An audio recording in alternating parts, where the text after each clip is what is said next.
Good afternoon. Happy New Year. Happy New Year. Happy New Year. Happy New Year. It's great to be back with all of you. Start by wishing everybody a Happy New Year, but you guys kind of stole my thunder a little bit on that.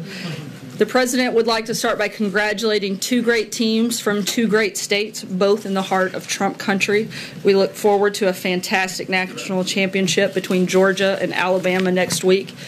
And we know for certain that a lot of American workers are starting and having a very happy new year thanks to the wage increases and bonuses they got as a result of the President's tax cut bill.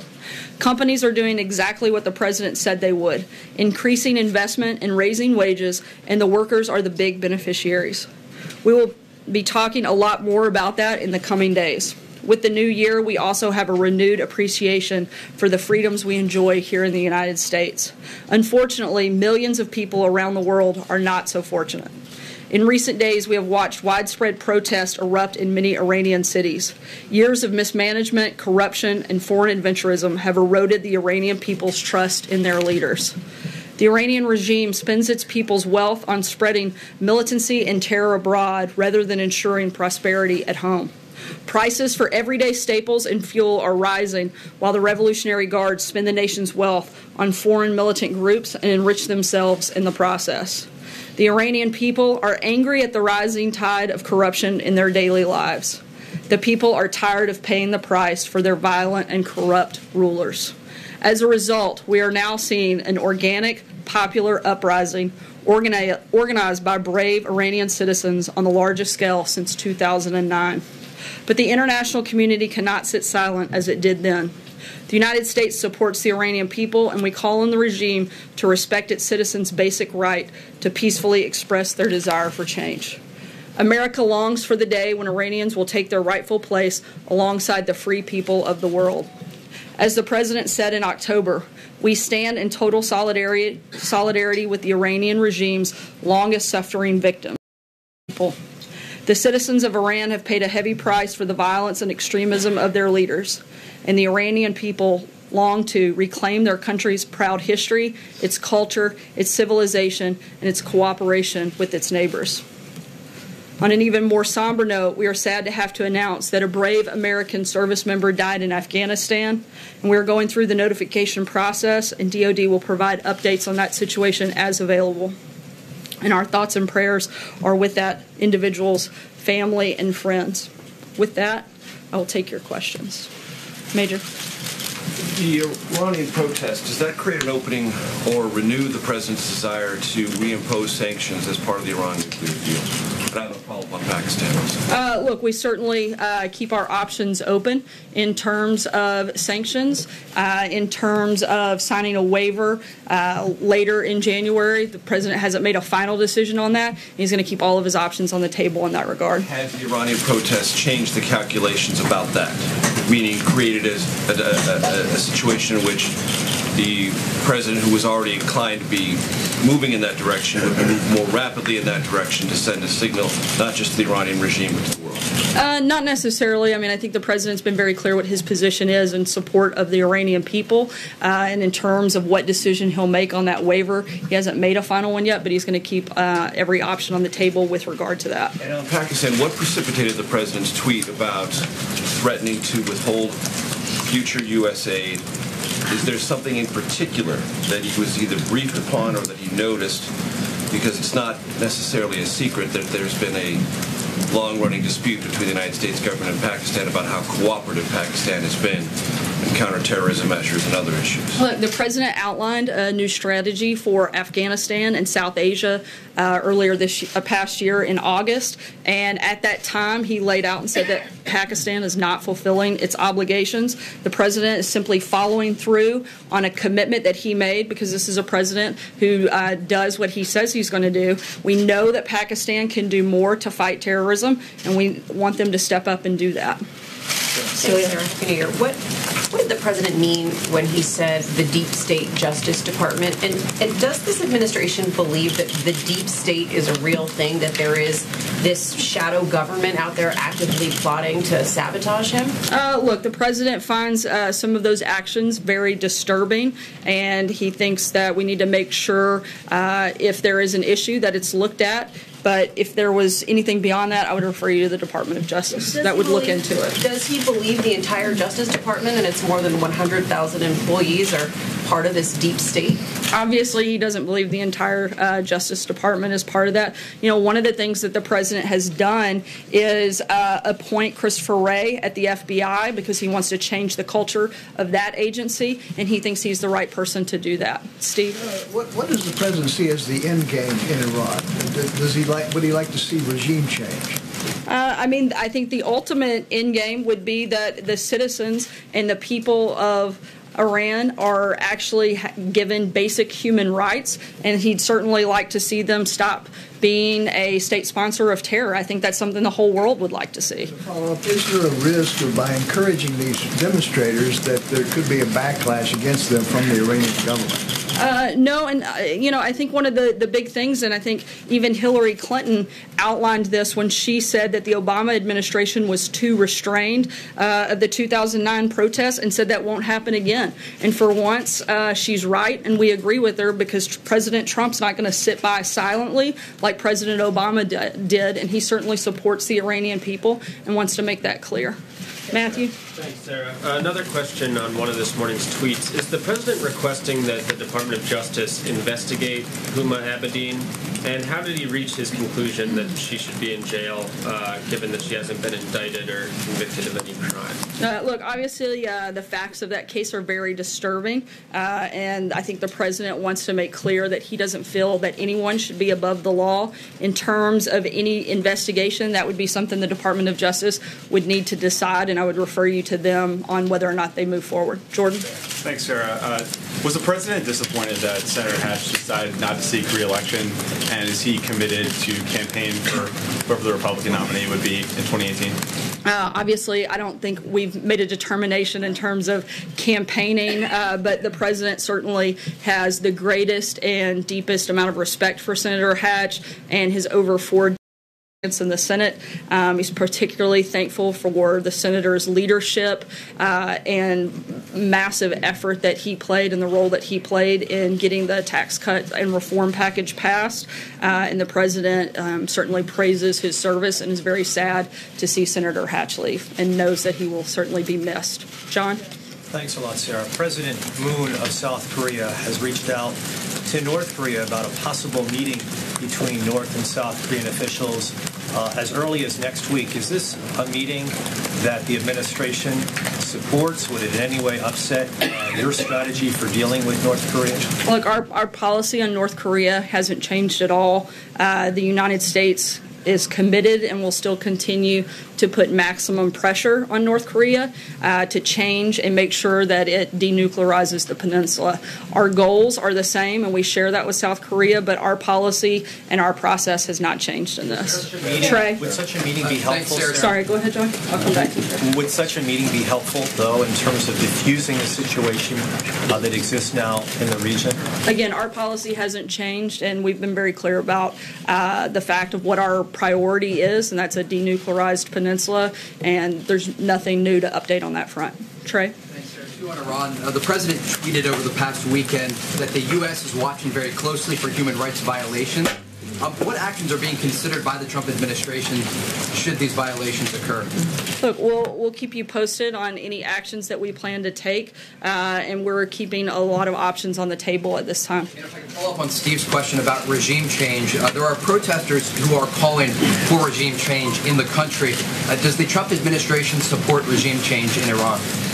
We support them giving basic rights to the people of Iran, and we support them stopping being a state sponsor of terror, and we want to see those actions take place. Francesca. Thank you, Sarah. Today, Nikki Haley, the U.S. ambassador to the UN, said that the aid cut for Pakistan was not tied to the United Nations vote on Jerusalem. But what is happening to the countries that did not vote with the United States? Both Ambassador Haley and President Trump made threats against those countries. And I also wanted to ask you about what the president's schedule is today for the rest of the week and what he's been up to lately. We know that he had a lunch today. We know that he had his intelligence briefing, and clearly we saw him tweeting. What else is on the president's agenda? That's a lot of questions from a lot of different angles. I'm going to try to make sure I cover them all. First, in terms of Pakistan, as I said, our goal is that we know that they can do more to stop terrorism, and we want them to do that. That seems pretty simple. In terms of specific actions, I think you'll see some more details come out on that in the next 24 to 48 hours, and we'll be sure to keep you guys updated on that front. In terms of the president's schedule, he's had a number of meetings today. We'll keep you guys posted on that. He met with the vice president, secretary of labor, and a number of staff members talking about goals and priorities as we move into the new year. And we're excited about having as a successful 2018 as we did 2017. Ashley. Sarah, this morning the president tweeted that Hispanics and DACA activists will soon be falling in love with him and Republicans. So what protections is the president, if any, prepared to provide to Dreamers? And would any protections for Dreamers have to be tied to a tangible physical wall at the border? Look, the president wants to have responsible immigration reform. He said before that he would like to include a DACA resolution in that process, and we hope to be able to work with members of Congress to get that done, and that's certainly a big priority for the administration in 2018. Any specifics? We've laid out what our principles on immigration reform look like, and that would need to be part of any package that includes DACA. Sure. There are folks on Capitol Hill that are under the impression that the White House is going to provide another document, a smaller list, more narrow list of policy proposals it's looking for in exchange for protections for Dreamers. So they're expecting some other kind of document. Is that coming, and is that something you're going to talk about tomorrow? We'll certainly keep you posted if it does. Right now, we're still focused on helping achieve those principles that we laid out at the end of last year, and we want to continue to work with Congress to get those done. Okay, Steve, can I ask sure. one last quick question? There are a couple. I'm in a good mood today, and we haven't been here a long time. So. There are at least a couple of folks that were nominated last year that did not get confirmed by the Senate. Will the White House renominate them, or are you looking for other people? I don't have any personal announcements. Keep you posted. Stephen. Sorry, I want to go back to North Korea for just a second. The president, in one of his tweets this morning, said that sanctions and other pressures are having a big impact on North Korea. But we learned this afternoon that Kim Jong-un is apparently making preparations for another missile launch, either this week or next. There was the rhetoric over the weekend about a nuclear button on his desk. Can you point out how these pressures are having a big impact, as the president says? And I know a lot of people want to know, if we stay on the current course of maximum pressure, are we moving further from war or closer to the brink?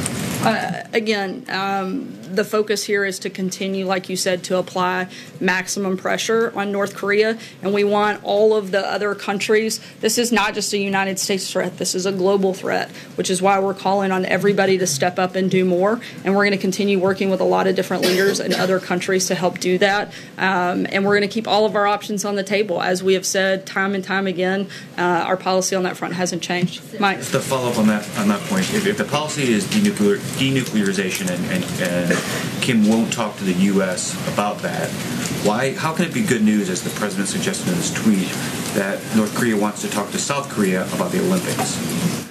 How can it? I'm sorry, what was the last one? It may be good news that North Korea wants to talk to South Korea about the Olympics. Look, in what scenario is that good news for the White House? Look, our alliance and friendship with South Korea remains stronger than it ever has been, and we're in close contact with those people about a unified response. We're going to continue to work with South Korea to put maximum pressure on North Korea and work towards the ultimate shared goal that we both have.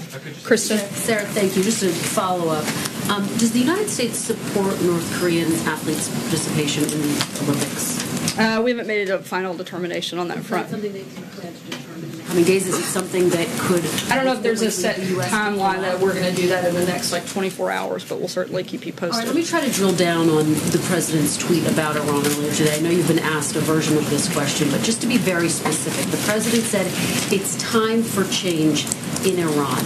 Did he mean in leadership or in policy or both? I think, the biggest thing is the change would be that the people of Iran have basic human rights, which their government is frankly not allowing them to have at this time, and certainly in large part stop being a state sponsor of terrorism. I mean, I think those are the changes we're looking for. If they want to do that through current leadership, if that's possible, okay, but those are our priorities, is making sure that those principles are met. Does the president think it's possible with the current leadership? I haven't asked him that direct question. Kevin. Happy New Year, Sarah. Happy New Year. Let me ask you about some agenda items, and then I'll follow up with a question about the budget. Infrastructure, welfare reform, border security, which of these is the primary focus in the early stages of 2018, or is this a buckshot approach and you're simply going to go for them all and see which one you can stick the landing on first? Look, the president was elected because of his ambitious agenda and his desire to get a lot of things done. We're going to focus on that. The things that you listed are certainly going to be big priorities for us in 2018. A lot of the meetings that the president has this week with leadership will help determine what the best strategy is on each of those individual areas, but those are certainly welfare reform, infrastructure, responsible immigration reform, and health care will all be top priorities for the administration this year. Speaking of the meetings, both tomorrow and even coming up this weekend, for the American people who might be wondering, so what happens in a meeting like this, can you sort of lay out what the expectation might be from the president's point of view? I think it would be to talk about, again, the strategy of the best way to accomplish maximum success in all of those areas that we've outlined. Obviously, the budget is first and foremost one of the biggest priorities right now, and certainly the big priority in the immediate term. The president wants a 2-year budget deal that provides realistic budget caps and provides certainty for our national security. That's our biggest and number one priority, and that'll be the focus front and center of the conversations that are taking place this week. And then beyond that, it will be talking about those 4 other priorities that I outlined and what the strategy to get maximum success on those would look like. Jill? Thanks, Sarah. I wanted to circle back to the Orrin Hatch retirement decision. The president and Mitt Romney have obviously traded some very harsh words against one another. Would the president be open, though, to supporting Mitt Romney if he decides to run? I haven't had that conversation with him, and I think I would be prohibited from weighing in too far right now, given Hatch Act, on who we might or might not support in that race. And then I just wanted to follow up on the questions about the president's Pakistan tweet, just to be perfectly clear. So there was no particular incident, nothing the public doesn't know about that prompted that tweet yesterday? Look, this is something that the president has been following and has talked about, again, back during August when he laid out his Afghanistan and South Asia strategy. And this is something that the administration continues to watch on a daily basis, and the president receives daily updates and briefings, and I can't go into any further detail beyond that. John? Thank you, Sarah. Several of the Iranian exile groups in the United States have praised the president's comments and statements on Iran, as have former prisoners of the Iranian government, Pastor Saeed Abedini among them. Is the president in touch, either directly or indirectly, with any of the exile group, notably the National Council for Resistance in Iran? I'm not aware of any conversations, certainly not directly between the president, but I'd have to verify that no one in the administration has had those conversations. I'm just not prepared to answer that extensively. Peter. Sarah, can I ask you about another presidential tweet today? The president today appeared to take credit for 0 commercial airline deaths in 2017. In fact, there hasn't been a U.S. commercial airline fatal crash in the country since 2009. So does President Obama deserve credit for that long stretch that dates back to 2009? Look, the president has raised the bar for our nation's aviation safety and security. He certainly is very grateful. Last year, the president announced his initiative to modernize air traffic control, and under his leadership, the Department of Homeland Security released enhanced security measures to ensure safer commercial air travel. Look, the president's very happy that there were no commercial airline deaths in 2017, and we hope that that trend continues well into 2018 and beyond. Brian? Just to follow up, then Michael Huerta is the FAA administrator. Obviously, he's had a successful run. He's an Obama holdover. His term expires this week. Will he extend Michael Huerta? I don't have any personnel announcements on that front. Follow if I can, because you started talking football, so I'll ask you about football. The two teams that are going to be in the national championship game come from the state of Georgia, and the state of Alabama, as you know well. Obviously, Alabama just elected a Democratic senator. You said they're right in the heart of Trump country. Does the president see the country as Trump country and the rest of the country? Look, I was certainly making a congratulations to two great football teams in the greatest conference in the country, which I'm sure that most of you will all agree, even those that don't live in one of those lucky states. I'm not going to ask you specifically about, I'm not going to ask you if you work during the holiday, because I think I know what you'll say there, but what I do want to ask you is... There was a holiday? Right. What I wanted to ask you is, will he give a comprehensive breakdown of what he accomplished during the holiday season? And specifically, he met with Steve Mnuchin, Wilbur Ross, Robert Lighthizer, his trade rep, his commerce secretary, and his treasury secretary. Did you accomplish anything during that break, and could you let the American public know what it was that you accomplished? Obviously, the president's been extremely focused on trade. He talked a lot about it during the campaign, has talked a lot about it since he was sworn in. That's going to continue to be a big priority for the president in making sure that American workers and American companies are at the best end and have better trade deals. He doesn't feel like we have very many of those right now and wants to make sure that we make every effort to improve all of the trade deals that we have so that we're benefiting our workers and our companies in our country. And that was certainly a big part of that conversation and will continue to be so. And we'll keep you posted if we have specifics to roll out on that front. Does he plan to hold, he's had one solo press conference in a year. Is there any chance we get him out here to answer some questions from us anytime soon? We'll certainly make sure that you guys are aware if he's going to make an appearance. Look, the president communicates. He's one of the most accessible presidents we've ever had. He gives feedback and answers questions in a variety of different ways. Sometimes it's through a press conference. Sometimes it's chatting with you guys on the way to and from Marine One. It's often through Twitter where he gets to speak directly to the American people and give exact information on what his thoughts and feelings are. The purpose, if I understand correctly, is for you to get information about where the president is, and we do that in a variety of different ways. Hunter? Thank you, Sarah, and Happy New Year. Happy New Year. So in less than a year in office now, President Trump has visited golf courses 91 times. There's confirmation that he's played the game of golf at least 75 times. Sean, back in March, told me that this was different than President Obama's use of golf, which was Obama played far less than President Trump, but Sean said differently.